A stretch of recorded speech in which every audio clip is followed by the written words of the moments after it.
Hello friends, I Kuldeep welcome you all to today's session of weekly wrap up. और आज हम देखेंगे जो पिछले वीक की सारी इंपॉर्टेंट न्यूज़ है, उसमें से कोई भी इंपॉर्टेंट न्यूज़ जो आपसे मिस हो गई हो आप यहाँ पे उसको कवर कर सकते हैं। तो जितनी भी इंपॉर्टेंट न्यूज़ है सारी हम इसको कवर करेंगे पिछले वीक की। ओके, तो पहली न्यूज़ जो है विच वॉज रिगार्डिंग कि 2 तमिलनाडु मिनिस्टर्स ने रिजाइन किया था बिकॉज सुप्रीम कोर्ट ने उन्हें एक स्पेसिफिक चॉइस दी कि या तो आप अपना खुद का जो फ्रीडम है उसको यहाँ पे इंजॉय कर लीजिए या फिर आप एज अ मिनिस्टर जेल में रह लीजिए। और यहाँ पे सुप्रीम कोर्ट ने एक इंपॉर्टेंट कंसेप्ट दिया कि यस कि यहाँ पे पर्सनल लिबर्टी इंपॉर्टेंट है बट यहाँ पे जो पब्लिक ट्रस्ट होता है वो भी इंपॉर्टेंट है। तो जो पर्टिकुलर मिनिस्टर्स हैं बिकॉज वो ऑफिस को जो होल्ड करते हैं वो पब्लिक ट्रस्ट में होता है, तो इट इज वेरी इंपॉर्टेंट कि जब वो पर्टिकुलर ऑफिस होल्ड कर रहे हैं तो पब्लिक ट्रस्ट जो है वो मेंटेन रहा जाए। और इन केस अगर किसी पर्सन के अगेंस्ट में यहाँ पे करप्शन के चार्जेस हो तो पब्लिक ट्रस्ट जो होता है वो डिस्ट्रॉय होता है। तो यहाँ पे उनके पास सिंपल सा ऑप्शन दिया गया कि या तो आप एज अ मिनिस्टर यहाँ पे कंटिन्यू कर सकते हैं या फिर आप अगर मिनिस्टर कंटिन्यू करना चाहते हैं तो आपको अरेस्ट किया जा सकता है या फिर आप अपना पर्सनल फ्रीडम एंजॉय करिए बट आप कोई भी पब्लिक ऑफिस होल्ड नहीं करेंगे। बिकॉज जब आप पब्लिक ऑफिस होल्ड कर रहे हैं तो आप यहाँ पे विटनेसेस को एविडेंस को टेम्पर कर सकते हैं, विटनेस को इन्फ्लुएंस कर सकते हैं, आपका जो केस है उसको यहाँ पे इन्फ्लुएंस किया जा सकता है, इसलिए आप पब्लिक ट्रस्ट डॉक्ट्रिन के अंदर में नहीं कर सकते। तो फर्स्ट न्यूज जो हमने डिस्कस करी थी उसमें हमने पब्लिक ट्रस्ट डॉक्ट्रिन और आर्टिकल 21 को डिस्कस किया था। ओके, नेक्स्ट न्यूज पे आते हैं। एक हमने एडिटोरियल डिस्कस किया था, उस एडिटोरियल के अंदर में हमने मेजरली जो आर्बिट्रेशन इन इंडिया उसको डिस्कस किया था। हियर आई टोल्ड यू कि भाई जो arbitration it's a type of ADR, alternative dispute resolution system होता है। और एडीआर्स के अंदर में आर्बिट्रेशन आता है, मीडिएशन आता है, कंसिलिएशन आता है, नेगोशिएशन आता है और कोई भी डिस्प्यूट रेजोल्यूशन जो हो सकता है alternative to the court system उसे हम एडीआर में ही पुट करेंगे। ओके, तो ये जो पर्टिकुलर एडिटोरियल आया था इट वाज टॉकिंग अबाउट कि आज के टाइम में जो आर्बिट्रेशन है उसके अंदर में क्या क्या इश्यूज हैं, क्या क्या चैलेंजेस है। कुछ इन्होंने सजेशंस दिए थे, क्यों सजेशंस वो इंपॉर्टेंट है, कैसे उसे इंप्लीमेंट किया जा सकता है, उन सब का डिस्कशन इसमें किया गया था। ओके, अब एक क्वेश्चन जो आपके दिमाग में आएगा वो ये हो सकता है कि जो पर्टिकुलर आर्बिट्रेशन है, जो पर्टिकुलर हमने एडीआर यूज करा है, मीडिएशन नेगोशिएशन, क्या वो कोर्ट के प्रोसेस की तरह ही सेम सैंक्टिटी डिजर्व करता है, रखता है, या फिर इसके अंदर में जो सैंक्टिटी है या उसका लेवल ऑफ इन्फोर्समेंट है, इन्फ्लुएंस है, वो डिमिनिश होता है या कम होता है as compare to the court system. तो यहाँ पे आपको ये समझना है कि आपके जो पर्टिकुलर लॉज हैं, सीपीसी एक्सेट्रा हैं, ये सब खुद से आर्बिट्रेशन को प्रमोट करते हैं, अल्टरनेटिव डिस्प्यूट रेजोल्यूशन को प्रमोट करते हैं। बिकॉज आपके अल्टरनेटिव डिस्प्यूट रेजोल्यूशन के अंदर में आपका जो कोर्ट प्रोसीजर होता है उसको इंप्लीमेंट करने की रिक्वायरमेंट नहीं होती है। यहाँ पे पार्टीज खुद अपना प्रोसीजर डिसाइड करती हैं, यहाँ पे पार्टीज खुद उनका जो आर्बिट्रेटर होगा, जो बेसिकली जज होगा, वो खुद डिसाइड करते हैं। तो यहाँ पे जो एक्सेप्टेबिलिटी होती है जो भी अवार्ड की, जो भी पर्टिकुलर जजमेंट की, जो भी ऑर्डर की, वो ज्यादा होती है पार्टीज के बीच में। और यहाँ पे जो कोर्ट्स होते हैं वो भी इसको प्रमोट करते हैं। तो एक जो पर्टिकुलर आर्बिट्रेशन का अवार्ड होता है, फाइनल अवार्ड होता है, वो टोटली फाइनल होता है, यानी उसके आगे कोई अपील नहीं है। ऐसा नहीं है कि आर्बिट्रेशन अवार्ड हो गया तो अब आप हाई कोर्ट में अपील कर सकते हो, उसमें कोई अपील नहीं है, वो फाइनल है और वो बाइंडिंग है। इन केस अगर आर्बिट्रेशन के प्रोसेस के अंदर में या फाइनल अवार्ड के अंदर में कोई ऐसी चीज है जो इलीगल है, नॉट अनरीजनेबल, कोई चीज जो इलीगल है, अगेंस्ट लॉ जाती है, प्रोसीजरल उसके अंदर में कोई डेफिशिएंसी है, उस पर्टिकुलर केस के अंदर में आप कोर्ट में उस अवार्ड को चैलेंज कर सकते हो। ओके, उसको अवार्ड को चैलेंज कर सकते हो, बट इसका मतलब ये नहीं है कि वो एक अपील है। ओके, तो अभी इसी से रिलेटेड एक अभी रिसेंटली बहुत इंपॉर्टेंट जजमेंट भी आया था, इफ यू रिमेंबर, कि यहां पे कोर्ट्स ने ये बोला है कि जो आर्बिट्रेशन अवार्ड है उसे कोर्ट अब मॉडिफाई भी कर सकता है। मैंने आपको ये बताया आर्बिट्रेशन का जो अवार्ड है वो फाइनल है एंड बाइंडिंग है, राइट? अब यहां पे फाइनल बाइंडिंग का मतलब यह है कि अगर आपको कोई इश्यू है तो कोर्ट जो है वो अवार्ड को सेट असाइड कर सकता है, एंड कर सकता है, ठीक है। बट यहां पे कोर्ट ने क्या बोला है कि सुप्रीम कोर्ट, जो हाई कोर्ट्स हैं, वो कोर्ट जो होते हैं वो to basically correct the judgment or to correct the award, इसके अंदर में मॉडिफिकेशन भी कर सकते हैं, मॉडिफाई कर सकते हैं। यानी कि कहीं ना कहीं जो आर्बिट्रेशन या जो पर्टिकुलर कोर्ट्स की पावर है उसको इनहेंस किया गया है। ऑल्दो आर्बिट्रेशन का अवार्ड फाइनल और बाइंडिंग होता है, यहाँ पे बिकॉज कोर्ट्स को पास मॉडिफिकेशन पावर आ गई है तो मैं ये कह सकता हूँ कि अब आर्बिट्रेशन अवार्ड शायद फाइनल ना हो। बट आपके लिए सिंपल सा ये अर्थ ना कि आर्बिट्रेशन अवार्ड जो है वो फाइनल और बाइंडिंग है। इस पर्टिकुलर जजमेंट से क्या हुआ है कि एक्चुअल में यहाँ पे जो हाई कोर्ट है, सुप्रीम कोर्ट है, उनके पास में काइंड ऑफ अपीलिंग पावर आ चुकी है, वो अपीलेट कोर्ट की तरह बिहेव कर सकते हैं, ठीक है। तो ये एक जजमेंट आया था अभी recently so just for your information की लीगल रीजन में क्वेश्चन है तो इस बात का ध्यान रखना कि अब जो कोर्ट्स है उनके पास में मॉडिफिकेशन पावर भी है, अदरवाइज आर्बिट्रेशन के अंदर में मॉडिफिकेशन पावर नहीं होती है। उसमें या तो आप अवार्ड को एक्सेप्ट करेंगे या उसको सेट असाइड करवा सकते हैं अगर कोई प्रोसीजरल इरेगुलरिटी हो। ओके, तो यहाँ पे आपका जो आर्बिट्रेशन है it is regulated under the arbitration and conciliation act of 1996। Year भी याद कर लेना, ईयर डायरेक्टली पूछ लिया जाता है। तो आर्बिट्रेशन कंसिलिएशन एक्ट जो 1996 में आया था उसमें इंडिया में जो आर्बिट्रेशन होगा उसको क्या प्रोसीजर होगा, उसमें अवार्ड कैसे दिया जाएगा, उसको कब आप चैलेंज कर सकते हो, वो सारी जो रिक्वायरमेंट्स है वो उसके अंदर में बताई हुई है। तो यहाँ पे हम कह सकते हैं कि इंडिया के अंदर में जो आर्बिट्रेशन है कंसिलिएशन है उनको लीगल सैंक्टिटी मिली हुई है, they have been legally sanctified।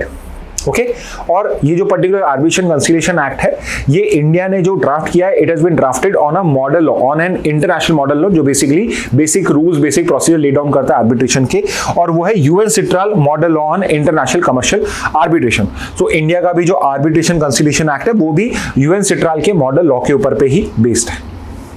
Okay, इसके बाद आर्बिट्रेशन के टाइप्स, डोमेस्टिक हो सकता है जब दोनों पार्टीज इंडियन हो, इंटरनेशनल जब एक पार्टी इंडियन और एक पार्टी फॉरेनर हो, इंटरनेशल आर्बिट्रेशन जब कोई इंस्टीट्यूशन इसके अंदर में इन्वॉल्व हो, और एडहॉक आर्बिट्रेशन जब एक्चुअल में कोई पर्टिकुलर इंस्टीट्यूशन को यूज नहीं कर रहे हैं, हम एक पर्टिकुलर डिस्प्यूट के लिए एक पर्टिकुलर आर्बिट्रेटर को अपॉइंट कर रहे हैं। ओके, कैसे करता है, तो सबसे इंपॉर्टेंट पॉइंट है कि अगर आर्बिट्रेशन को आपको वैलिडली करना है तो उसमें रिक्वायरमेंट ये होती है कि जो पार्टीज हैं कॉन्ट्रैक्ट की उनके बीच में एक रिटन एग्रीमेंट होना चाहिए। ओरल एग्रीमेंट नॉन वैलिड होता है, रिमेंबर दिस, आर्बिट्रेशन एग्रीमेंट में रिटन एग्रीमेंट होना चाहिए दोनों पार्टी के कंसेंट से।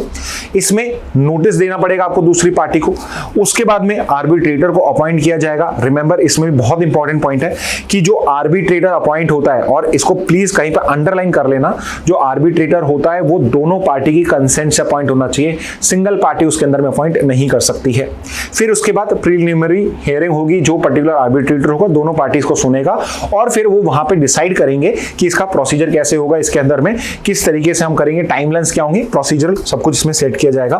फिर मेन हियरिंग स्टार्ट हो जाएगी जिसमें दोनों पार्टीज अपना अपने एविडेंस पुटअप करेंगे, अपने अपने आर्ग्यूमेंट्स यहां पुटअप करेगी, और फिर एक फाइनल आर्बिट्रल अवार्ड आएगा जो एक कोर्ट डिग्री की तरह आपका यहां पे इन्फोर्स किया जा सकता है। ओके, की लीगल इश्यूज क्या है, तो अभी एक इशू जो इस पर्टिकुलर एडिटोरियल में था वो ये था कि करंटली जितने भी आर्बिट्रेशंस होते हैं they are being undertaken by judicial minds. तो जुडिशरी के रिटायर्ड जजेस होते हैं, they are the preferred arbitrators because उनकी जुडिशियल ट्रेनिंग होती है। और यहाँ पे ये आर्ग्यू ये कर रहे हैं कि जहाँ पे कोई भी एक्सपर्टाइज चाहिए होती है एक स्पेसिफिक फील्ड की, एग्जाम्पल के लिए कोई साइंटिफिक फील्ड है, कोई इकोनॉमिक फील्ड है, तो वहाँ पे judicial minds might not be that apt to be an arbitrator, because यहाँ पे आर्बिट्रेशन में हमारा मेन फोकस होता है कि हम यहां पे कोई सेटलमेंट करा सके। ओके, सो दैट आगे भी जाके जो पार्टीज हैं ये दोनों एक दूसरे के साथ आगे भी बिजनेस कर सकते हैं या एक अच्छा रिलेशंस इनमें मेंटेन रह सके।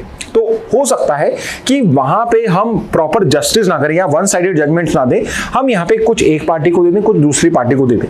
तो यहां पे इट इज रिक्वायर्ड कि जो पर्टिकुलर आर्बिट्रेटर है वो एक्सपर्ट होना चाहिए उस पर्टिकुलर फील्ड का, सो दैट ही और शी अंडरस्टैंड कि जो पर्टिकुलर जो जजमेंट है या जो पर्टिकुलर डिस्प्यूट है इसका कंटेक्स्ट क्या है।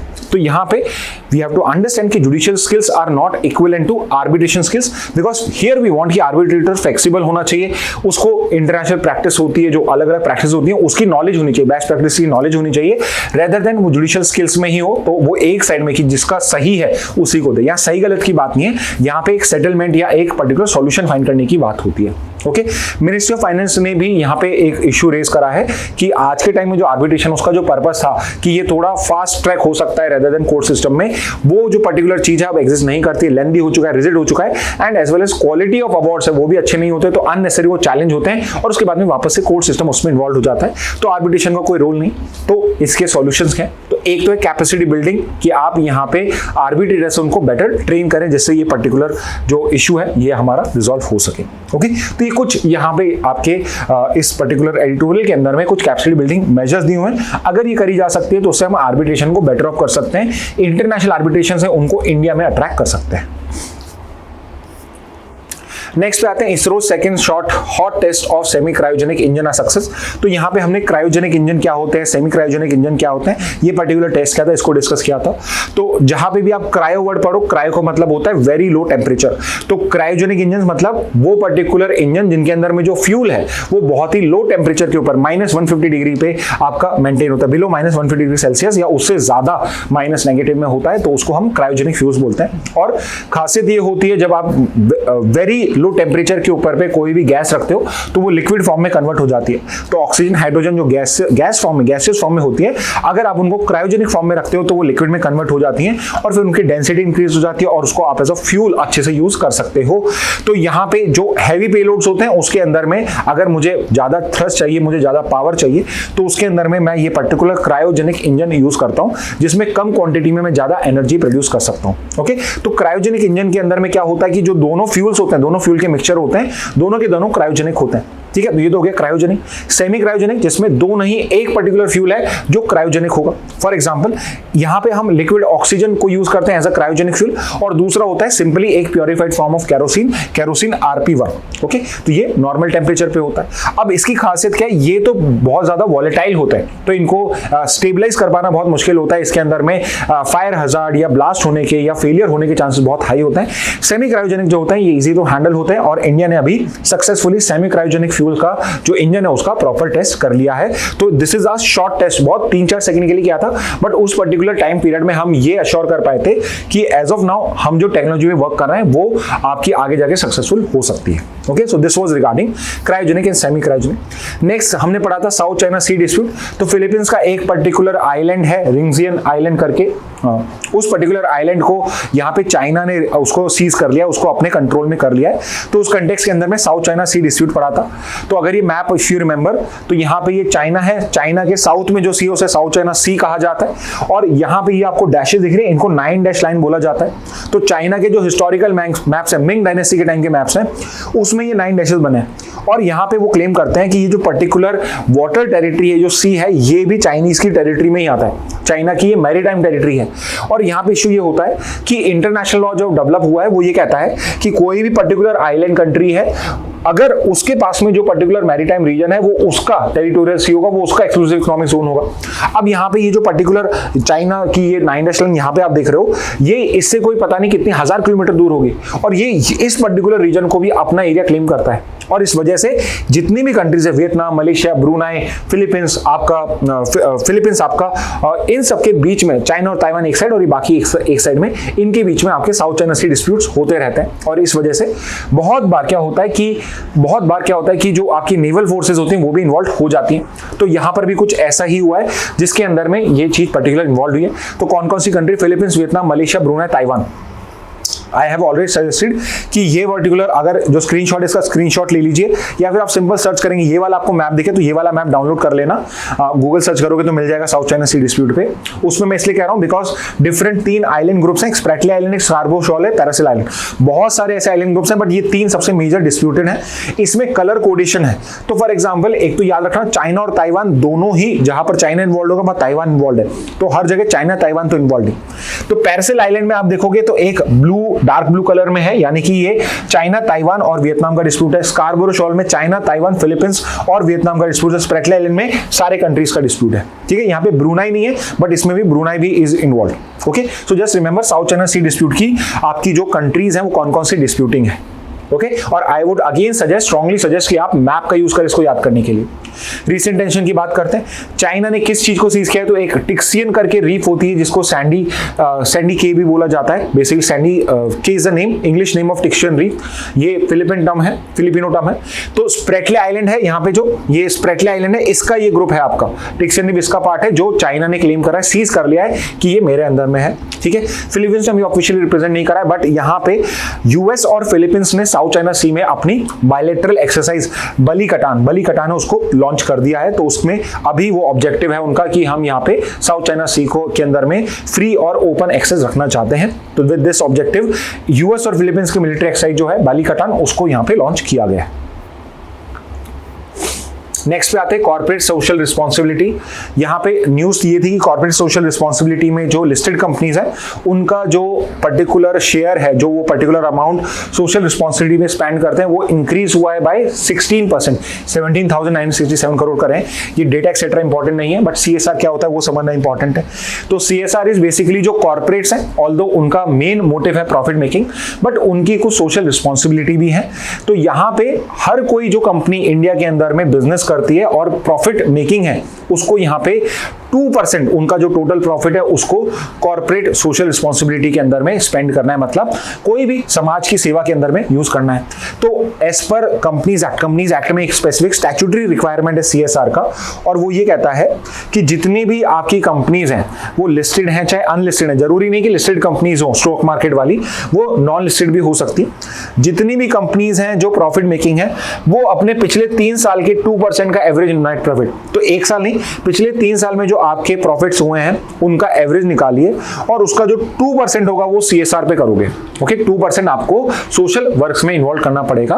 और उसके लिए कंपनीज को कैसे डिटरमाइन किया गया, अगर आप इन 3 में से किसी एक भी थ्रेशोल्ड को क्रॉस करते हो तो आपको करना पड़ेगा। फॉर एग्जांपल, अगर आपकी वैल्यू, कंपनी की वैल्यू 500 करोड़ से ज्यादा या उसके बराबर है तो आप हो, या फिर आपका जो सेल्स है, आपका टर्नओवर जो है वो 1000 करोड़ या उससे ज्यादा है, या फिर ये दोनों भी कंडीशन नहीं है, आपका नेट प्रॉफिट साल भर का जो प्रॉफिट है वो 5 करोड़ से ज्यादा का है। तो अगर पिछले 3 साल में आपका नेट प्रॉफिट 5 करोड़ से ज्यादा या उसके इक्विवेलेंट है एवरेज प्रॉफिट, तो उसका 2% आपको यहाँ पे CSR में स्पेंड करना पड़ेगा। एंड द न्यूज इज कि बहुत सारी कंपनीज हैं, लिस्टेड कंपनीज हैं, उन्होंने इस बार CSR इंक्रीज करा है। तो मेन डेटा अगर आप देखोगे, सबसे ऊपर HDFC बैंक है, ठीक है, तो प्राइवेट्स के अंदर में HDFC हो जाएगा, ओवरऑल आपका HDFC हो जाएगा। और अगर मैं बात करूं गवर्नमेंट कंपनीज की, तो गवर्नमेंट कंपनीज में ONGC is going to be the government company जिन्होंने इंक्रीज करा है। सेक्टर्स की बात करो तो चाहे ये साल है चाहे पुराने साल थे या आने वाले साल होंगे, हर साल एजुकेशन इज द वन जिसको सबसे ज्यादा यहाँ पे डोनेशन मिलता है। इस साल भी सबसे ज्यादा पैसा एजुकेशन सेक्टर में ही दिया गया है। ओके, कुछ और इंफॉर्मेशन थी कि अगर एक पर्टिकुलर कंपनी जो 50 लाख से ज्यादा का CSR करती है तो वहां पे एक CSR कमेटी आपको बनानी पड़ेगी।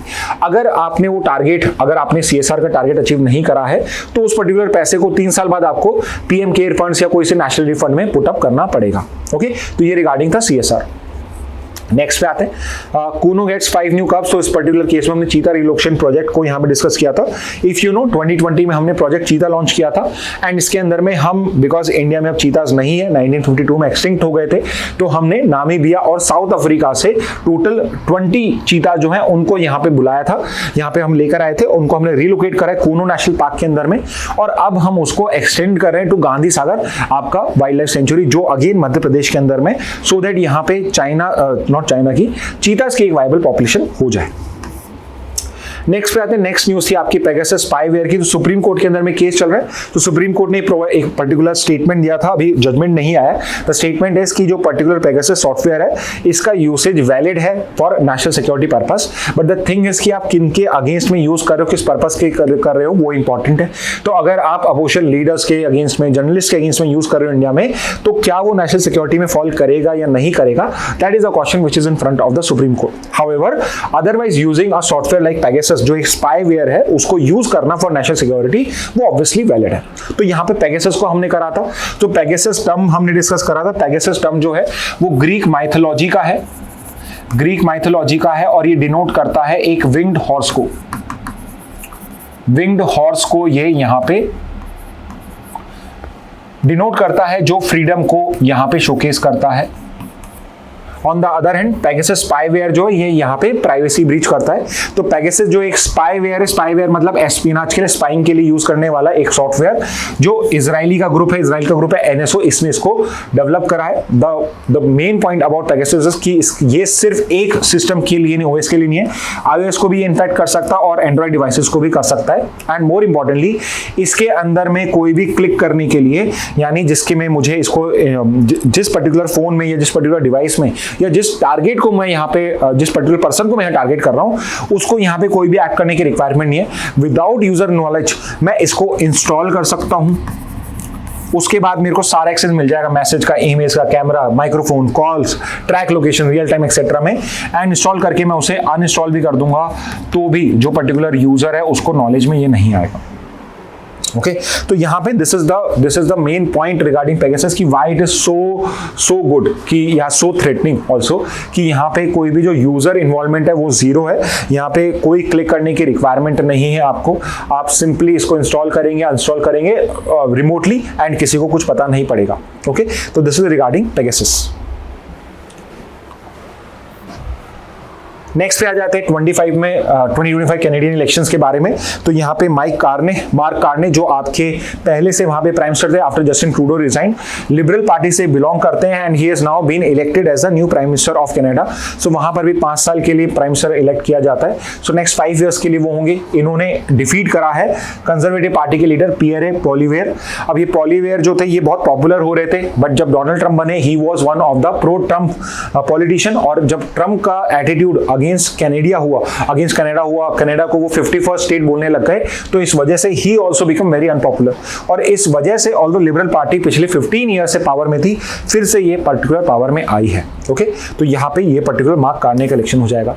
नेक्स्ट पे आते हैं, यूएस ने इंडिया को पुट करा है on their IPR watch list. तो आपकी जो यूएस का ट्रेड रिप्रेजेंटेटिव है, जो एक डिपार्टमेंट है ट्रेड का, वो एक रिपोर्ट लेकर आता है, स्पेशल 301 रिपोर्ट। और ये जो स्पेशल 301 रिपोर्ट है ये बेसिकली कंट्रीज को रैंक करती है on the basis of rank क्या करती है, उनको ग्रुप करती है on the base of protection to IPR. Okay और यहाँ पे जो पर्टिकुलर 2 कैटेगरीज है, एक तो है प्रायोरिटी वॉच लिस्ट जिसके अंदर में बहुत हाई कंसर्न है कि यहाँ आईपीआर का प्रोटेक्शन नहीं होता इंटेलेक्चुअल प्रॉपर्टी का, और दूसरी होती है वॉच लिस्ट। और यहाँ पे जो पर्टिकुलर आपकी इंडिया है उसको 25 रिपोर्ट में प्रायोरिटी वॉच लिस्ट में पुटअप किया है। अब यहाँ पे लाइन लिखे इंडिया अगेन पुट ऑन, तो ऐसा नहीं है फॉर द फर्स्ट टाइम किया गया है। कभी वॉच लिस्ट में कभी प्रायोरिटी वॉच लिस्ट में हम रहते थे, इस बार हम वापस से प्रायोरिटी वॉच लिस्ट के अंदर में आए हैं सिंपली बिकॉज कि हमारे यहाँ पे दे से कि हमारे आईपीआर प्रोटेक्शन प्रॉपर नहीं है। नेक्स्ट पे आते हैं Gaza ceasefire talks in Cairo near significant breakthrough. तो यहाँ पे इजराइल हमास वॉर जो अक्टूबर 7, 2023 को इनिशिएट हुआ था एंड बहुत टाइम हो चुका है, अब तक इसका कोई रेजोल्यूशन नहीं आ रहा है। More than 52,000 Palestinians have died in this particular attack. और अब क्या है कि अब क्या है, वियर डाउन होना स्टार्ट हो चुका है। यहाँ पे सब जो है वो थक चुके हैं वॉर से, not just those countries who are in war but other parties also like US etcetera, and they want कि इसका रेजोल्यूशन निकले। तो इस वजह से अलग अलग तरीके से पीस टॉक्स किए जा रहे हैं। तो एक पर्टिकुलर पीस टॉक जो है जो कायरो जो कैपिटल इजिप्ट की वहां पे चल रहे हैं, जिसमें आपकी इजिप्ट और कतर दोनों मीडिएटर की तो इन्वॉल्व है। इजराइल एंड हमास के जो लीडर्स हैं वो यहाँ पे समहाउ यहाँ पे वो अब नेगोशिएशंस कर रहे हैं सो दैट कि कुछ करीब 50 कुछ ऐसे आपके सिविलियंस बचे, 24 ऐसे हॉस्टेज बचे इजराइल के जो हमास के कंट्रोल में, उनको दे वांटेड बैक। ओके यहाँ पे मैं शॉर्ट्स में कर रहा हूँ, सब कुछ हम इनको डिटेल में डिस्कस कर चुके हैं। इन केस यू फील है कि कोई न्यूज बहुत इंपॉर्टेंट लगती है तो ट्राई टू फाइंड आउट जो पिछले अभी 6 दिन के हुए हैं उसमें से आप इन टॉपिक्स को डिटेल में कर सकते हैं। ओके नेक्स्ट पे आते हैं इंटरनेशनल लेबर डे। 1 मई का न्यूज है, 1 May is international labour day. इस बार की थीम आपको पता होनी चाहिए, social justice and decent work. Initiate कब हुआ था, तो सबसे पहले 1882 में न्यूयॉर्क सिटी में करा था इंटरनेशनल लेबर डे। फिर 1886 में हे मार्केट अफेयर था जब 1 मई को एक इंटरनेशनल लेबर डे बनाया गया था। इंडिया के अंदर में भी करा जाता है कामगार दिवस। कामगार का मतलब होता है वर्कर, और अंतरराष्ट्रीय श्रमिक दिवस, श्रमिक का मतलब भी होता है वर्कर। इस बेसिस पे किया गया पहली बार इंडिया में 1 मई 1923 को किया गया था मद्रास प्रेसिडेंसीज में, और it was by a political party known as labour Kisan party of Hindustan जिसने इसे ऑर्गेनाइज किया था।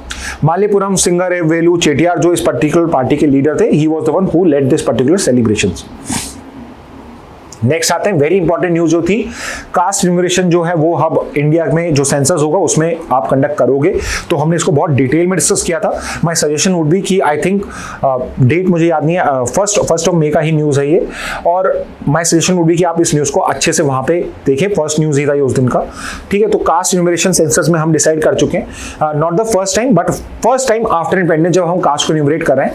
1951 में जब आफ्टर इंडिपेंडेंस पहला हमने सेंसस किया था तब गवर्नमेंट डिसाइड करा था हम कास्ट को न्यूमरेट नहीं करेंगे, बट आपके ब्रिटिशर्स उन्होंने पहली बार सेंसस ट्राई किया था 1872 में, पहली बार ऑफिशियल सेंसस हुआ था 1881 में, WC पाउडन के अंडर में करा गया था इसको, और वहां पे हमने कास्ट न्यूमरेशन करा था।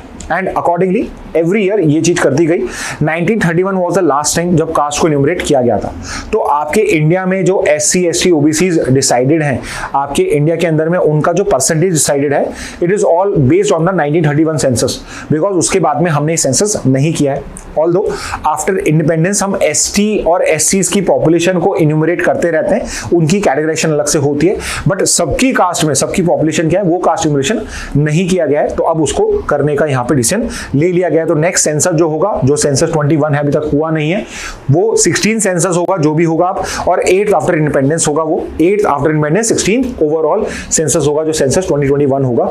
उसके अंदर में कास्ट को भी इन्यूमरेट किया गया है। किस एक्ट के अंदर में होता है? सेंसस एक्ट 1948 होता है, जिसके अंदर में होता है। इंपॉर्टेंट पॉइंट क्या है? सेंसस सिर्फ और सिर्फ सेंट्रल गवर्नमेंट कर सकती है। अगर स्टेट गवर्नमेंट कोई सेंसस टाइप एक्सरसाइज कर रही है तो वो एक कास्ट सर्वे या एक सेंसस की जगह सर्वे, पॉपुलेशन सर्वे के उसके नाम में आएगा, उसको आप सेंसस कॉल नहीं कर सकते हो। मोरओवर सेंसस की जो इंफॉर्मेशन होती है वो कॉन्फिडेंशियल होती है, ये किसी भी पर्सन को डाइवल्ज नहीं की जा सकती है। तो ये एक इंपॉर्टेंट पॉइंट हो जाएगा, एवरी 10 ईयर्स आपको करना होता है। कास्ट सेंसस की बेसिक इंफॉर्मेशन है, 2011 में हमने एक सोशो इकोनॉमिक कास्ट सेंसस किया था, although it was called as census but it was only a survey. Okay, तो ये स्टेट लेवल में Bihar, Telangana, Karnataka are the 3 states जिन्होंने अभी रिसेंटली ही आपका कास्ट सेंसस को यहाँ पे इन्यूमरेट करा है। नॉट कास्ट सेंसस कहेंगे, उसे कास्ट सर्वे कहा जाएगा, सेंसस नहीं कंडक्ट कर सकते। नेक्स्ट पे आते हैं, इंपॉर्टेंट एक जजमेंट है सुप्रीम कोर्ट का, जिसमें एक पर्टिकुलर पेटिशनर जो एक एसिड अटैक विक्टिम थे और एक पर्टिकुलर पर्सन विद डिसेबिलिटी है, दे हैव सेड कि यहाँ पे जब डिजिटल सिस्टम्स को यूटिलाइज करने की बात होती है, वहाँ पे they can not basically do biometric verification because of their deformities. तो यहाँ पे सुप्रीम कोर्ट ने एक बहुत इंपॉर्टेंट जजमेंट दिया है कि आपका जो डिजिटल एक्सेस है, right to digital access, it is a fundamental right. Again I repeat, right to digital access is a fundamental right under Article 21, right to life का पार्ट है, right to digital access। तो यहाँ पे this is a government's duty, government की ये constitutional duty है कि कोई भी ऐसी सर्विस जो गवर्नमेंट प्रोवाइड करती है, कोई भी ऐसी स्कीम जो यहाँ पे गवर्नमेंट उसको प्रोवाइड करती है, उन सबके अंदर में कोई भी पर्सन विद डिसेबिलिटी हो उसको डिजिटल एक्सेस करने के अंदर में कोई भी प्रॉब्लम नहीं आनी चाहिए। और यहाँ पे ये एक कॉन्स्टिट्यूशनल इंपैरेटिव है गवर्नमेंट का कि आप डिजिटल एक्सेस को यहाँ पे as a fundamental right guarantee करें। ओके, तो ये है रिगार्डिंग डिजिटल एक्सेस। नेक्स्ट पे आते हैं शुगर केन को लेके FRP यहाँ पे अनाउंस किया गया, इंक्रीज करा गया है। तो हमने यहाँ पे MSP और FRP को पढ़ा था। बेसिकली MSP का सिस्टम जो है वो 70s में आफ्टर ग्रीन रेवोल्यूशन करा था, because we wanted to guarantee minimum amount to farmers कि आप ये पर्टिकुलर क्रॉप्स ग्रो करेंगे तो आपको मिनिमम अमाउंट मिलेगा। सो दैट यहाँ पे हम राइस और वीट को प्रमोट करना चाहते थे, फार्मर्स मोनोक्रॉपिंग करते नहीं थे, सो दैट वो मोनोक्रॉपिंग पे वो राइस और वीट हो गए। फिर we became financially secure, so we started doing what, we started giving MSP for other crops also, and currently हम 22+1 क्रॉप्स के लिए देते हैं। वाई 22+1? क्योंकि 22 क्रॉप्स अलग हो गए, +1 में शुगर केन आ जाएगा। और ये +1 मैं अलग से क्यों कह रहा हूं, बिकॉज शुगर केन के लिए जो MSP होती है उसे FRP बोला जाता है। अब चाहे MSP हो चाहे FRP हो, दोनों को CACP, commission for agriculture cost and prices, ये रिकमेंड करती है टू द सेंट्रल गवर्नमेंट। और सेंट्रल गवर्नमेंट में cabinet committee on economic affairs है जो फाइनल डिसीजन लेती है हर साल का। ओके, FRP के अंदर में या शुगर केन के केस में जो स्टेट्स होती हैं वो SAP, स्टेट एडवाइस प्राइस भी कर सकते हैं, जो FRP से ज्यादा होनी चाहिए, और इस बेसिस पे आपका FRP डिसाइड होता है। नेक्स्ट पे आते हैं, लोकपाल एंड लोकायुक्त, उसके बारे में पढ़ा। सुप्रीम कोर्ट का एक पर्टिकुलर ऑर्डर है जिसमें लोकपाल के एक ऑर्डर को स्टे लगाया गया, उसके अंदर पे डिस्कशन होगा। लोकपाल ने ऑर्डर पास किया है कि जो हाई कोर्ट के जजेस होते हैं वो पब्लिक सर्वेंट्स की डेफिनेशन में आते हैं लोकपाल एक्ट में, तो वो भी लोकपाल के जुरिडिक्शन में आएंगे। अब यहाँ पे इशू ये है कि इट इज वेरी क्लियर कि हाई कोर्ट जजेस और सुप्रीम कोर्ट जजेस जो होते हैं वो लोकपाल के जुरिडिक्शन में नहीं आते हैं। तो अब सुप्रीम कोर्ट जो है उसने इस ऑर्डर को डिस्टर्बिंग बोला है और अब इस पे वो प्रॉपर ऑर्डर देगा। ओके, तो वो डिस्कशन जो था उस कंटेक्स्ट में ये पर्टिकुलर डिस्कशन किया था। लोकपाल हमने डिस्कस किया था। तो लोकपाल लोकायुक्त जो है वो 2013 में एक्ट बनाया था, 2014 में वो इन्फोर्स था। उस बेसिस पे आपका लोकपाल और लोकायुक्ता का ऑफिस वर्क करता है। बट पहला लोकपाल हमने 2019 में किया था, पिनाकी चंद्र घोष। करंट जो लोकपाल हैं वो है AM खनविलकर। आप अगर प्रॉपर्ली न्यूज से फॉलो करते हैं तो मैंने क्वेश्चन भी आपसे पूछे थे, आपके जो 20 जो क्वेश्चन हो उसमें इसका क्वेश्चन भी फ्रेम्ड है। ओके, तो यहाँ पे लोकपाल सेंटर पे होता है, लोकायुक्ता आपका स्टेट में होता है। अब लोकपाल की स्ट्रक्चर की बात करी जाए तो लोकपाल में एक चेयरपर्सन होगा और प्लस 8 मेंबर्स होंगे। लोकपाल का चेयरपर्सन या तो retired chief justice of India हो, या एक रिटायर्ड सुप्रीम कोर्ट जज हो सकता है, या एक एमिनेंट ज्यूरिस्ट हो सकता है। ओके, इसके अलावा जो मेंबर्स होंगे उसमें 50% जुडिशियल, 50% नॉन जुडिशियल होंगे। जो मेंबर्स हैं उस 50% के अंदर में एक SC, ST, OBC, विमेन और माइनॉरिटीज को रिप्रेजेंट करने वाले भी 50% लोग होने चाहिए। ठीक है, अपॉइंट करता है president on recommendation of a committee, जिसके मेंबर्स होते हैं PM, speaker, leader of motion, CJ या एमिनेंट ज्यूरिस्ट। ठीक है, जुडिक्शन क्या है, लोकपाल का जो पर्टिकुलर जुडिक्शन होता है वो किन पे होता है। एक तो याद रखना कि प्रेजेंट और फॉर्मर, सिर्फ आज के टाइम वाले नहीं, जो फॉर्मर है उनके ऊपर पे भी जुडिक्शन होता है। तो प्रेजेंट और former prime minister, ministers, MPs, group ABCD officials, NGOs जिसको गवर्नमेंट 1 करोड़ से ज्यादा की फंडिंग देती है, या फिर कोई NGO जिसको 10 लाख से ज्यादा फॉरेन फंडिंग मिलती है, एंड इसके अलावा जो PSUs होते हैं, पब्लिक सेक्टर अंडरटेकिंग्स, वो भी लोकपाल की उसमें आते हैं। ओके, इंपॉर्टेंट पॉइंट, उसके पास में पावर टू इन्वेस्टिगेशन भी होता है and plus power to prosecute भी होता है, और ये फिर डिसिप्लिनरी प्रोसीडिंग्स भी, उनके ऊपर में डिसिप्लिनरी एक्शन भी ले सकते हैं। एक्सक्लूजन क्या है, जुडिशरी जो है वो एक्सक्लूडेड है। ये इंफॉर्मेशन हम कर चुके हैं। Last point, first state to have a Lokpal before this Lokpal Lokayukta act came also, it was Maharashtra. कई स्टेट्स है, कर्नाटका है, आपकी राजस्थान है, महाराष्ट्र है, तमिलनाडु है, इन्होंने पहले से लॉज बना दी थी, उनमें सबसे पहली स्टेट थी महाराष्ट्र। नेक्स्ट पे आता है फॉरेन इन्वेस्टमेंट। तो फॉरेन इन्वेस्टमेंट जो इंडिया से बाहर जा रहा था, अब फॉरेन इन्वेस्टमेंट जो है जितना बाहर जा रहा है उससे ज्यादा वो अंदर आ रहा है। ओके, तो वो अभी अंदर आ रहा है। तो यहाँ पे पर्टिकुलरली 4223 करोड़ का नेट यहाँ पे बाइंग हुई है। तो फॉरेन इन्वेस्टमेंट कितने टाइप का होता है, तो फॉरेन इन्वेस्टमेंट मतलब फॉरेन पैसा इंडिया में कैसे कैसे आता है। तो एक तो है FDI, एक है FII, एक है आपका ECBs एक्सटर्नल कमर्शियल बोरिंग, और एक है आपका FPCI foreign venture capital investors. चारों फॉरेन इन्वेस्टमेंट के टाइप है। FDI के अंदर में एक्चुअल इन्वेस्टमेंट किया जा रहा है जमीन के ऊपर पे, ठीक है, ऑन लैंड हो रहा है। FPI के अंदर में शेयर स्टॉक्स के अंदर में हो रहा है, कंपनीज के अंदर में इन्वेस्ट हो रहा है, डायरेक्टली ऑन लैंड नहीं हो रहा है। ECBs क्या होता है, बेसिकली जो इंडियन कंपनीज है वो फॉरेन इंस्टीट्यूशन से फंडिंग ले रही है, और फॉरेन वेंचर कैपिटल इन्वेस्टमेंट है कि फॉरेन कोई इन्वेस्टर है जो इंडिया के स्टार्टअप्स में वेंचर्स के अंदर में यहाँ पे इन्वेस्ट कर रहा है। तो ये 4 टाइप से इंडिया में पैसा आता है आपका, और इनको रेगुलेट कौन करता है, तो एक जनरल रेगुलेशन RBI करती है, स्पेशली अगर FDI की बात हो, FIIs की बात हो, FVCI की बात हो, ECBs की बात हो, तो वहां पे SEBI इन्वॉल्व हो जाएगी आपकी। ठीक है, मेजर कंट्रीज जो इंडिया में इन्वेस्ट करती हैं, FDI में सिंगापुर, मॉरिशियस, USA हो जाएगा, और FPI में USA, UK, सिंगापुर हो जाएगा। FDI में सिंगापुर, मॉरिशियस अपनी पोजीशन चेंज करते रहते हैं, बट FPI में US has always been the top आपका foreign source of FPIs। Okay, और इंडिया से सबसे ज्यादा FPI कहां जाता है, FDI बाहर कहां जाता है, तो उसका सिंगल आंसर हमेशा रहेगा सिंगापुर। ठीक है, सबसे ज्यादा पैसा सिंगापुर की तरफ जाता है। ओके, नेक्स्ट पे आते हैं। तो ये मैं पहले डिस्कस कर चुका हूं कि जजमेंट जो है सुप्रीम कोर्ट का वर्डिक्ट है कि आर्बिट्रेशन के केस में जो पर्टिकुलर अवार्ड होता है उसमें कोर्ट के पास में पावर होती है उसको मॉडिफाई करने की, although on limited grounds, but modify कर सकते हैं। तो इसमें क्या है, 4:1 में जजमेंट आए, जो एक ने उल्टा जजमेंट दिया, डाइसेंट दिया है, he is of the view कि यहाँ पे पावर सेट असाइड की आप मॉडिफाई नहीं कर सकते हो, which I believe is the correct interpretation, but supreme court is of the view कि अगर हमने सेट असाइड कर दिया तो वापस से वो प्रोसीजर होगा। इज इट नॉट बेटर कि अगर दोनों पार्टीज एग्री करें तो हम यही अवार्ड को मॉडिफाई कर दें। So this is the view of the judiciary also. Okay, तो ये है दोनों साइड। नेक्स्ट इज यूक्रेन और US के बीच में यहाँ पे रिसोर्सेज को लेके, मिनरल्स को लेके एक शेयरिंग डील जो है वो फाइनलाइज हो चुकी है।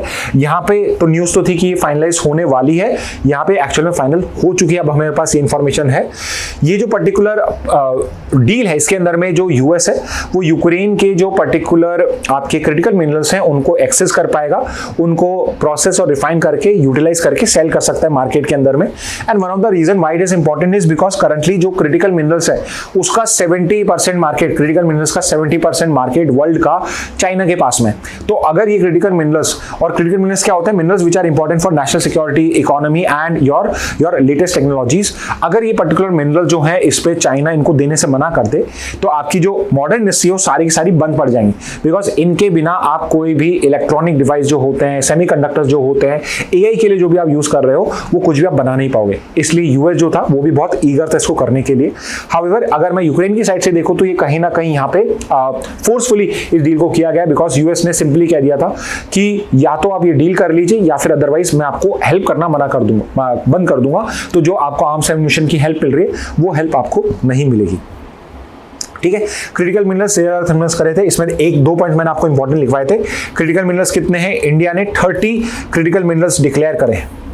ठीक है, इसका मतलब ये नहीं 30 इंडिया में, इंडिया के लिए मिनरल्स क्रिटिकल कौन कौन से हैं ऐसे 30 डिक्लेयर करें, और रेयर अर्थ एलिमेंट जो होते हैं वो फिक्स हैं आपके यूनिवर्सली, वो 70 नंबर है। ओके, तो ये आपके क्रिटिकल मिनरल्स हो जाएंगे। नेक्स्ट पे आते हैं, इंडिया फ्रांस फाइनलाइज ने डील करा है 26 रफाल एयरक्राफ्ट को लेके। सो 26 रफाल करके, रफाल एक फ्रांस की डसॉल्ट कंपनी है, डसॉल्ट एविएशन, इससे हम पहले भी मिराज और ये सब एयरप्लेन्स ले चुके हैं। तो डसॉल्ट कंपनी का रफाल जेट जो है हम पहले से यूज कर रहे हैं। अब रफाल एम जो है ये मैरीटाइम एयरक्राफ्ट है, this is for the naval purposes. तो इसको हम एयरक्राफ्ट कैरियर जो होते हैं आपके, जैसे अगर आपको नाम पता हो, एक तो आपके पास में है IAS विक्रांत और एक है विक्रमादित्य, ये दो आपके अभी करंटली एयरक्राफ्ट कैरियर हैं जो फंक्शनल है। ठीक है, तो इन पर्टिकुलर एयरक्राफ्ट कैरियर्स के ऊपर पे आप इनको लैंड कर पाओगे। तो ये पर्टिकुलर डील जो है 64,000 करोड़ की आपकी जो है वो फाइनलाइज हो चुकी है, और अब हमें ये पर्टिकुलर रफाल एम एयरक्राफ्ट भी मिलने स्टार्ट हो जाएंगे। ठीक है, POCSO cases can be quashed based on settlements in certain circumstances. यहाँ पे एक बड़ा जजमेंट आया है पॉक्सो को लेके, अगेन ये आपके लीगल रीजनिंग के लिए भी इंपॉर्टेंट है। तो यहाँ पे आपका पॉक्सो एक्ट जो है, जो बेसिकली चिल्ड्रंस को फ्रॉम सेक्सुअल ऑफेंसेस बचाता है, उस पर्टिकुलर एक्ट के अंदर में कोई सेटलमेंट नहीं कर सकते हो आप। यहाँ पे पॉक्सो का केस जो है वो आप क्वॉश नहीं कर सकते हो अगर सेटलमेंट हो जाए इन सर्कमस्टेंसेस ऑल्सो। बट यहाँ पे हाई कोर्ट ने क्या बोला है कि अगर यहाँ पे कोई सेटलमेंट हो जाए दोनों पार्टीज के बीच में, चाहे उसमें एक पार्टी चाइल्ड ही क्यों ना हो, तो उस पर्टिकुलर केस में आप उसको पर्टिकुलर केस को, पॉक्सो केस को क्वॉश कर सकते हो। जैसे कि यहाँ पे दो पर्टिकुलर पार्टीज है जिनमें मैरिज हो जाती है। ठीक है, तो लेट्स से कोई सेक्सुअल हरासमेंट या रेप का केस है, और फिर वो जो पर्टिकुलर जो पर्सन है, मेल है, वो उससे शादी करने को रेडी है और दोनों फैमिलीज उसके लिए एग्री कर जाए, तो इस पर्टिकुलर केस में सेटलमेंट जो है कोर्ट अलाउ कर रहा है। अब यहाँ पे ये बहुत ही आई वुड से अब वरीसम जजमेंट है। ऐसा पहले भी होता था, बहुत कॉमन था ये कि कोर्ट्स भी क्या होता था, रेप के केसेस में सेटलमेंट करा लेते, फैमिलीज एग्री कर रही हैं, women is not actually agreeing with it. Let's say कि किसी पर्सन ने जिसको आपको फोर्सफुली आपके साथ सेक्सुअल इंटरकोर्स कराए, that person is now legally allowed to have sex with you. तो आप कैसे इस चीज को एक्सेप्ट कर सकते हैं, बट लेट्स से कोर्ट ने यहाँ जजमेंट दिया है, लेट्स सी सुप्रीम कोर्ट इसको किस तरह से हैंडल करता है। बट इस पर्टिकुलर केस में हमने इसको डिस्कस किया था। नेक्स्ट पे आते हैं, the post of deputy speaker is not symbolic और ऑप्शनल। अब यहाँ पे क्या है, आपका जो डेप्यूटी स्पीकर का पोस्ट है जो एक कॉन्स्टिट्यूशनल पोस्ट है एज पर आर्टिकल 93 एंड 94, उस पर्टिकुलर पोस्ट में अभी तक डेप्यूटी स्पीकर को अपॉइंट नहीं किया गया। And why it is not been done, because deputy speaker का जो पोस्ट होता है it is usually given to the opposition leaders, but यहाँ पे डेप्यूटी स्पीकर्स को अपॉइंट ही नहीं किया गया, जो एक कॉन्स्टिट्यूशनल इंपैरेटिव है। यहाँ पे गवर्नमेंट ही कह रही है कि डेप्यूटी स्पीकर तभी अपॉइंट हो सकता है जब यहाँ पे अपोजिशन मेंबर्स जो है या अपोजिशन पार्टी जो है उसके अंदर में उनकी इतनी स्ट्रेंथ हो। अब यहाँ पे जब ये आप नहीं कर रहे हो तो कहीं ना कहीं लोकसभा के जो रूल्स हैं, लोकसभा की जो सैंक्टिटी है, इसको आप वायलेट कर रहे हो और डेप्यूटी स्पीकर को अपॉइंट करना चाहिए। तो इस आर्टिकल के अंदर में ये लोग यही आर्ग्यू कर रहे थे कि अगर आप आर्टिकल 93 और 94 को रीड करते हो तो यहाँ पे स्पेसिफिकली लिखा हुआ है कि स्पीकर के बाद आपको डेप्यूटी स्पीकर का इलेक्शन कंडक्ट करना है और उसके बाद में पैनल ऑफ स्पीकर्स का आप इलेक्शन कंडक्ट करोगे। बट यहाँ पे intent is clear, intent is very clear कि लोकसभा जो है वो बिना डेप्यूटी स्पीकर की फंक्शन नहीं कर सकती है, और यहां पे अगर ये करा जा रहा है तो ये कहीं ना कहीं कॉन्स्टिट्यूशन का वायलेशन है, which is not good for the economy. यहां पे कुछ पर्टिकुलर डेटा है आपके लिए। 1921 में तो आपका जो government of India act of 1919 है उसके अंदर में आपके स्पीकर की पोस्ट को क्रिएट किया गया था। 1921 में Sachchidanand Sinha became the first speaker of the Lok Sabha, या उस टाइम में आपका लोअर हाउस था वो। First after independence was M A Ayyangar, फिर फादर ऑफ लोकसभा जीवी मालवंकर जो आपके पहले स्पीकर भी बने थे और सबसे लॉन्गेस्ट आज तक के स्पीकर भी हैं।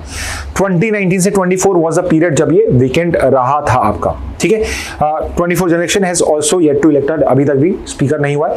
तो जो पिछली लोकसभा थी उसमें कोई डेप्यूटी स्पीकर नहीं था, और 25 वाली जो 24 में अभी नई बनाई है उसमें भी अभी तक अपॉइंट नहीं करा है। This is not a procedure lapse, it is a constitutional anomaly. तो प्रोसीजर का लैप्स नहीं है, ये कॉन्स्टिट्यूशनल एनोमली है, इट इज रिक्वायर्ड।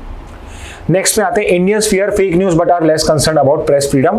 यहाँ पे ये टॉपिक इसलिए इंपॉर्टेंट है बिकॉज एक बहुत इंपॉर्टेंट इंडेक्स आता है प्रेस फ्रीडम इंडेक्स, उसकी 25 की रिपोर्ट यहाँ आ चुकी है। And as per this report India जो है उसने थोड़ी सी रैंक इंप्रूव करी है। लास्ट ईयर 159 थी, इस साल 151 है।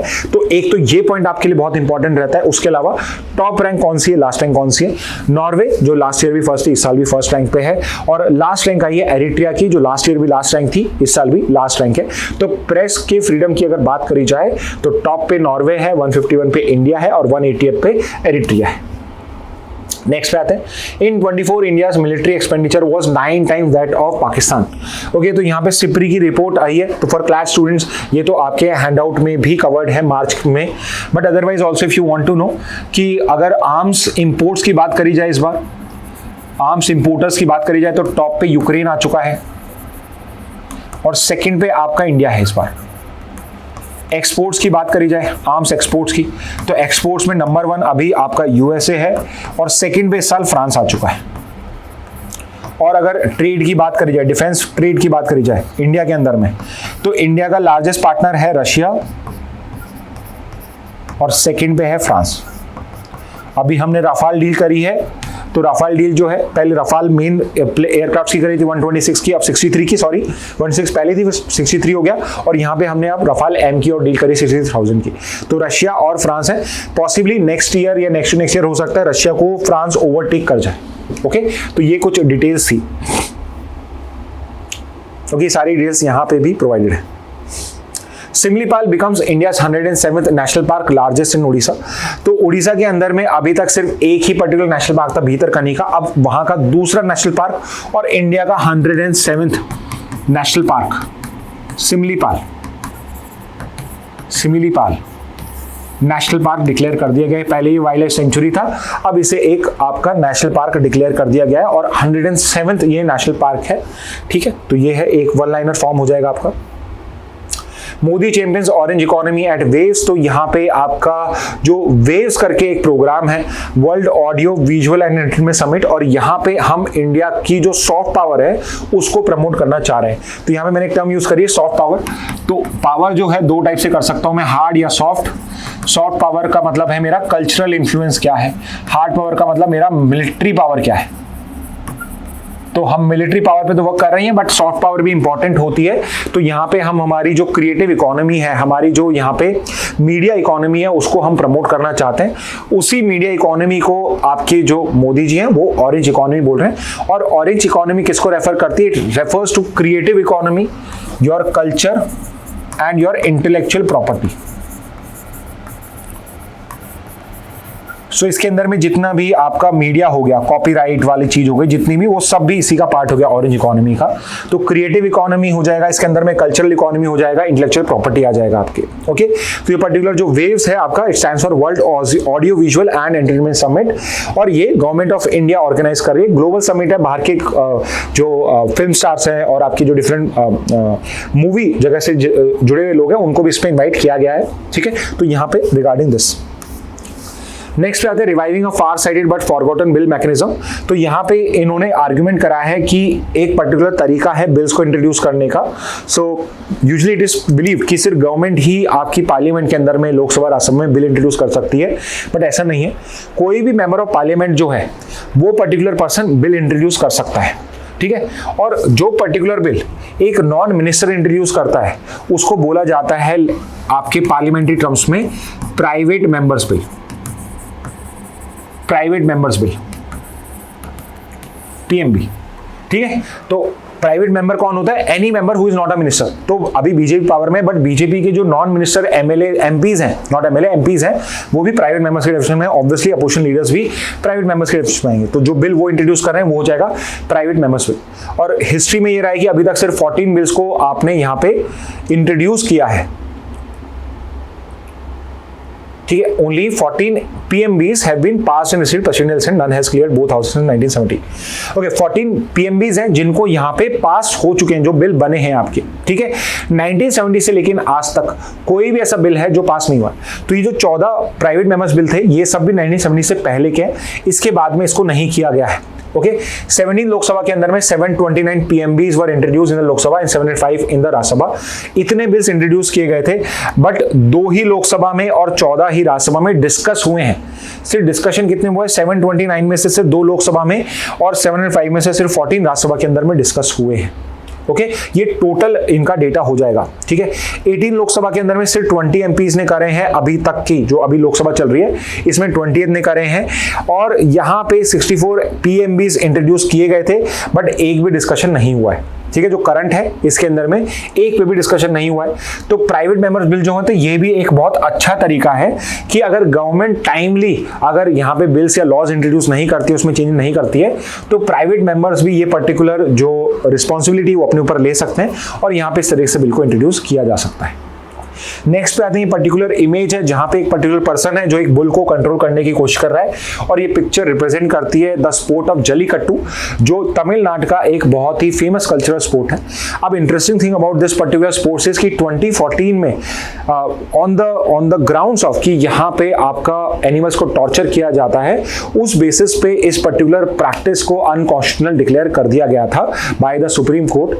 बट फिर क्या हुआ, 2017 के अंदर में आपकी तमिलनाडु एक लॉ बनाती है और उस लॉ के बाद से इस पर्टिकुलर प्रैक्टिस को वापस रिवाइव कर दिया ऑन द ग्राउंड्स कि हम यहाँ पे क्रुएल्टी को खत्म करने के लिए यहाँ मेजर्स लेंगे, यहाँ पे सेफ्टी मेजर्स लगाए जाएंगे, बुल्स की हेल्थ का प्रॉपर ध्यान रखा जाएगा और इस बेसिस पे ये वापस से प्रैक्टिस जो है कंटिन्यू हो जाती है। 2018 में इस पर्टिकुलर लॉ को, इस प्रैक्टिस को वापस से चैलेंज किया जाता है और अभी तक सुप्रीम कोर्ट ने इस पे नहीं करा। तो यहाँ पे दो आर्टिकल्स दिए हुए 29 और 48। यहाँ पे दो आर्टिकल्स दिए हुए, आर्टिकल 29 है जो बेसिकली कल्चरल राइट्स की बात करता है। तो जो लोग कहते हैं कि जल्लीकट्टू जैसी एक्सरसाइज को आप अनकॉन्स्टिट्यूशनल डिक्लेयर नहीं कर सकते, वो कहते हैं कि हमारी कल्चर का प्रैक्टिस है तो इसको रिमूव नहीं कर सकते। ऑन द अदर हैंड एक आपकी डीपीएसपी डायरेक्टिव प्रिंसिपल है जो कहता है कि इंडिया के अंदर में जो गवर्नमेंट है उसकी ड्यूटी है एग्रीकल्चर को, डेयरिंग को, फार्मिंग को प्रोड्यूस करना, फार्मिंग को यहाँ पे प्रमोट करना और साइंटिफिक वे में प्रमोट करना। तो इस टाइप की जब आप प्रैक्टिसेस करते हो तो यहाँ पे ये पर्टिकुलर मिसयूज है बोविन्स का, तो इस टाइप की प्रैक्टिस आप अलाउ नहीं कर सकते। तो this is one of the contradiction between these two articles. Next पे आते हैं US notifies potential sale of maritime surveillance technology worth $131 billion to India. तो यहाँ पे यूएस और इंडिया जो है उसने आईपीएमडीए करके उनका जो प्रोग्राम है, आईपीएमडीए stands for Indo Pacific maritime domain awareness, इस पर्टिकुलर प्रोग्राम के अंदर में यूएस ने इंडिया को $131 मिलियन की एक मैरीटाइम सर्विलेंस टेक्नोलॉजी जो है वो सेल करी है। तो ये आईपीएमडीए क्या है, तो इफ यू नो क्वाड जो ग्रुपिंग है ऑस्ट्रेलिया, इंडिया, जापान, यूएस का, उसके अंदर में आईपीएमडीए अनाउंस किया था। आईपीएमडीए स्टैंड्स फॉर, कहीं पे लिखा हुआ नहीं है यहाँ, इंडो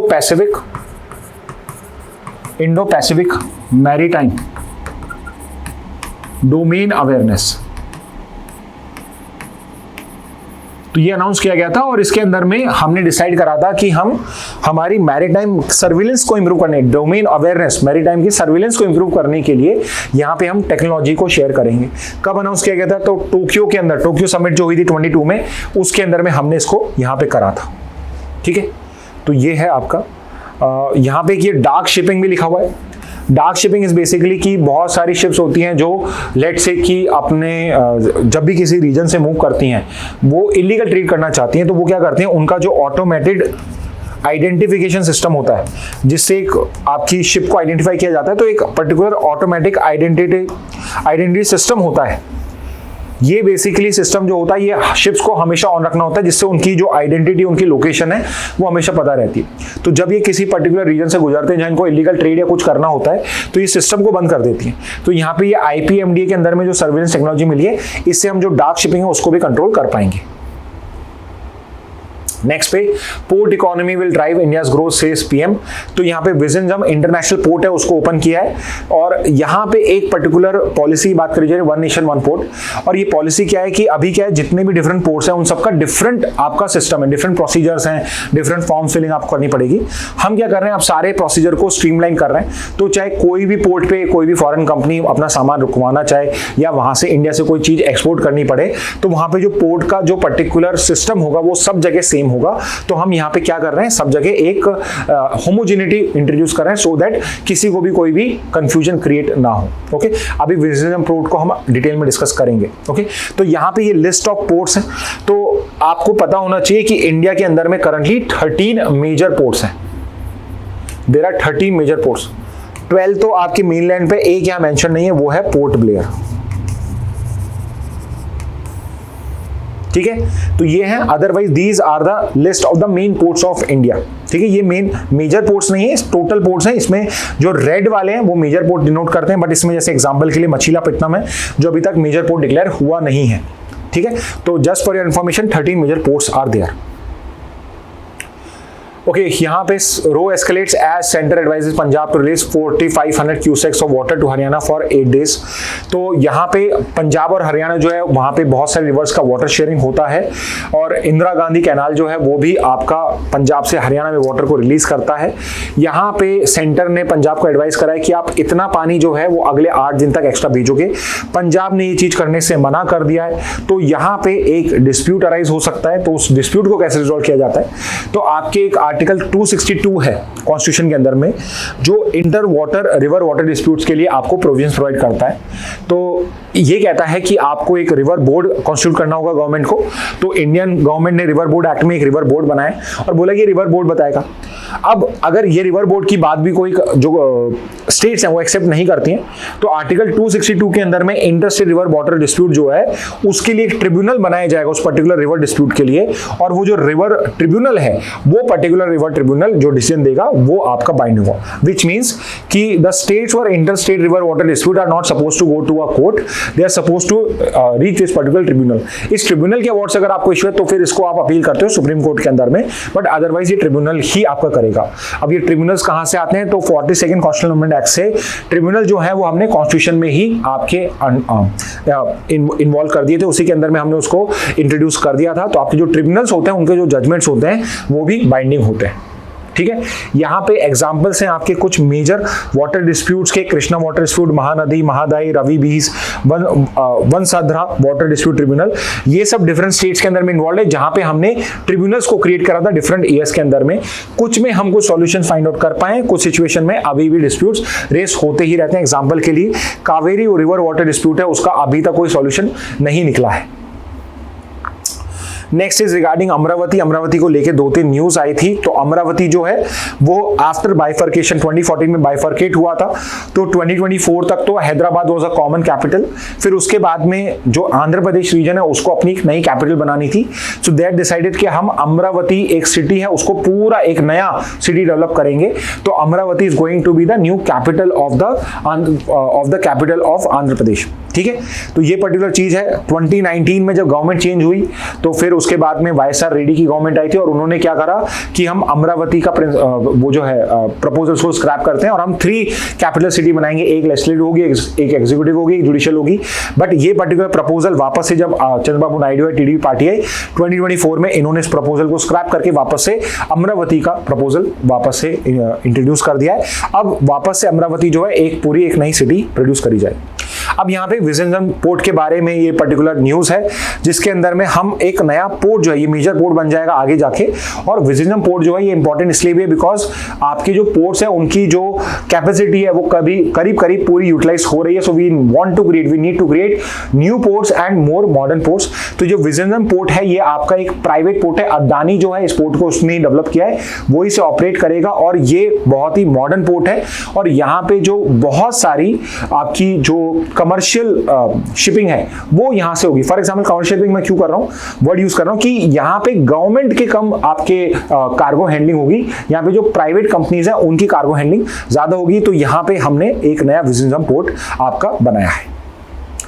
नेक्स्ट न्यूज पे आते हैं। Department of education directs all head of schools to motivate students to participate in Shreshtha. तो श्रेष्ठा एक पर्टिकुलर स्कीम है जिसका नाम है residential education for students in the high school in targeted areas. तो ये श्रेष्ठा स्कीम किससे रिलेट करती है, तो ये डील करती है जो शेड्यूल कास्ट वाले स्टूडेंट्स हैं, जहां पे शेड्यूल कास्ट पॉपुलेशन हाई है वहां पे जो स्कूल्स हैं चाहे वो पब्लिक हो चाहे प्राइवेट हो, उन स्कूल्स के अंदर में यहां पे आपकी शेड्यूल कास्ट जो पॉपुलेशन है उनकी सीट्स या तो रिजर्व करी जाएगी या फिर श्रेष्ठ स्कूल्स बनाए जाएंगे।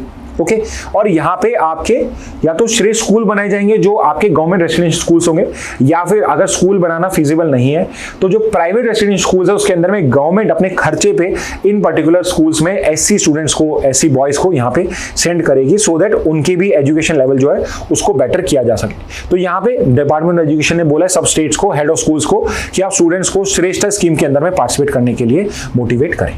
ओके, तो स्टूडेंट्स ये सारी इंपॉर्टेंट न्यूज थी करीब करीब जो पिछले वीक की, थी वो हमने यहाँ पे कवर कर ली है। हो सकता है कुछ न्यूज़ आपने अगर डेली देखी है तो वो मिस हो गई होंगी, but it is the most important news जो यहाँ पे कलेक्ट करके आपको हम शॉर्ट में जल्दी से जल्दी बता सकते हैं।